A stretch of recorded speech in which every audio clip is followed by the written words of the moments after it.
సాతానికి చోటు తీసుకున్నాం. ఈరోజు దేవుని మాటలు వింటున్న నా ప్రియమైన తల్లి, నా ప్రియమైన సహోదరుడా, ఈరోజు దేవుని వాక్యాలు వింటున్న నీవు సమస్య పోయింది కదా, అనారోగ్యం పోయింది కదా, ఇబ్బంది పోయింది కదా, అప్పులు తీరిపోయింది కదా, ఇక పిల్లలు చదువు అయిపోయింది కదా, పర్వాలేదు ఇక నాకేం చదువుకోవద్దు. ఎప్పుడు నీ ఇంట్లో ఎదురుతున్న రాకుండా, నీ పిల్లల మీదకి రాకుండా, నీ కుటుంబం మీదకి రాకుండా, నీ బాలిపత్రుల మీదకి రాకుండా ఎప్పుడు మేల్కోగలిగి ప్రార్థనలో ఏకీవించే వ్యక్తిగా ఉండాలి. ఎందుకో తెలుసా, ఈ రాత్రి ప్రభు నీతో మాట్లాడుతున్నాడు. చాలా మంది ప్రార్థనలో నిర్లక్ష్యం చేసి ఈరోజు ఎన్నో మందులు వాడుతున్నాం, ఎన్నో స్థలాలు తిరుగుతున్నాం, మందుల ఖరీదాలు వేసుకుంటున్నాం. అయినా నీకు సమాధానం లేదు, అయినా నీకు పని లేదు. కారణం ఏంటో తెలుసా, ఆయన సలహాలి, ఆయన నోటి మాట నిన్ను స్వస్థపరుస్తుంది, ఆయన నోటి మాట నిన్ను గౌరవిస్తుంది.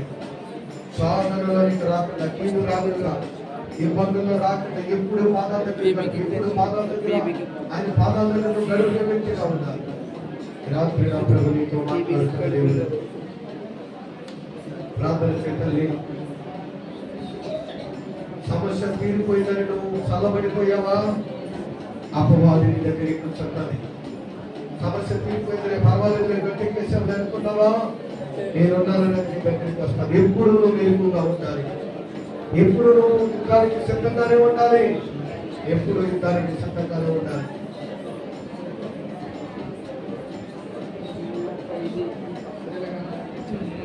నువ్వు ఎప్పుడైతే ప్రార్థన చేస్తావో, ఎప్పుడైతే ప్రార్థనలో ఉంటావో, ఆయన నామములో గొప్ప శక్తి ఉంది, ఆయన నామములో గొప్ప విడుదల ఉంది.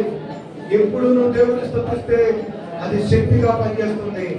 ఆపద వచ్చినప్పుడు మాత్రమే స్తుతిస్తే, ఆపద వచ్చినప్పుడు మాత్రమే ఆరాధిస్తే, ఆపద వచ్చిన మాత్రం అప్పుడే ప్రార్థన చేస్తే, ఆపద వచ్చినప్పుడు మాత్రమే బంధిస్తే ఆ సాధారణది పౌలు తెలుసు, యేసు తెలుసు, నువ్వెవరో నాకు తెలియదని యాజకుడి కుమారునితో మాట్లాడడానికి నీతో కూడా మాట్లాడుతున్నది.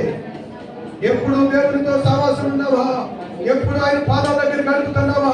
ఎప్పుడు నువ్వు ఆయనతో మాట్లాడాలని ఉందా? ఎప్పుడు ఆయన పాదాల దగ్గర కనిపెడుతున్నావా? యేసయ్య ప్రార్థన చేయడానికి వెళ్తూ ఉంటే ప్రియులారా, ఆయన శిష్యులు పడుకుంటూ ఉండేవారు. ఆయన ప్రార్థన చేయడానికి వెళ్ళిన ఆయన శిష్యులు పడుకుంటూ ఉండేవారు. ఒక రోజున దెయ్యం పట్టుకున్న చిన్న కుమారుని తీసుకొస్తే ఆ దెయ్యమును వారు వెళ్ళబట్టలేకపోయారు. కారణం ఏంటో తెలుసా? ప్రార్థన మానేసి పడుకునే వాళ్ళ వల్ల ఏ కార్యము జరగదు. ఏమవదు, ఎంత అరిచినా, ఎంత కేకలేసినా ఆ ఉత్తి కేకలే తప్ప ఆ ప్రార్థనలో శక్తి ఉండదు. ఎప్పుడు నువ్వు ఆయనతో సహవాసం కలిగి ఉండాలి. నీకు ఆపద వచ్చినప్పుడు మాత్రమే కాదు ప్రార్థన, నీకు ఇబ్బంది కలిగినప్పుడు మాత్రమే కాదు కన్నీరు, నీకు కష్టం వచ్చినప్పుడు మాత్రమే కాదు మందిరం ఎక్కడంతో ఎత్తుకుని రావటం. ఎప్పుడు నువ్వు ఆయనతో సహవాసం కలిగి ఉండు, ఏ శోధన దేవుడు నీ దగ్గరికి రానివ్వడం. యేసయ్య నామములో శక్తి ఉన్నదయ్యా, శ్రీ యేసయ్య నామములో శక్తి ఉన్నదయ్యా. నమ్మితే చాలు నీవు, పంచుకుంటావు శక్తిని, నమ్మితే చాలు నీవు, పంచుకుంటావు శక్తిని. యేసయ్య నామములో శక్తి ఉన్నదయ్యా, శ్రీ యేసయ్య నామములో శక్తి ఉన్నదయ్యా.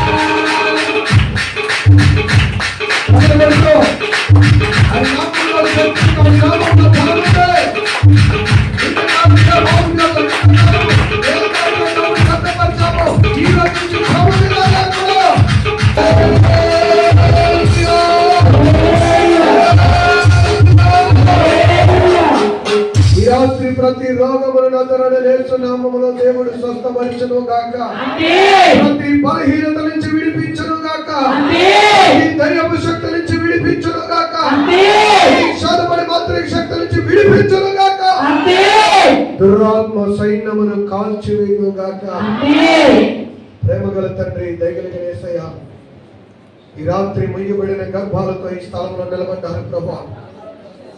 అయ్యా, ఇంతకాలము నీ పిల్లలకు సంతానం లేకుండా ఏ బలహీనత, ఏ శోధన, ఏ దుష్టుడైతే అడ్డుపడ్డాడో ఈ రాత్రి యేసు నామములో వారి గర్భములు తెరుస్తూ ఉండగా అయ్యా, ఇదిగో ప్రతి దోషమును, ప్రతి కీడును, ప్రతి శోధన మీరు తొలగించండి.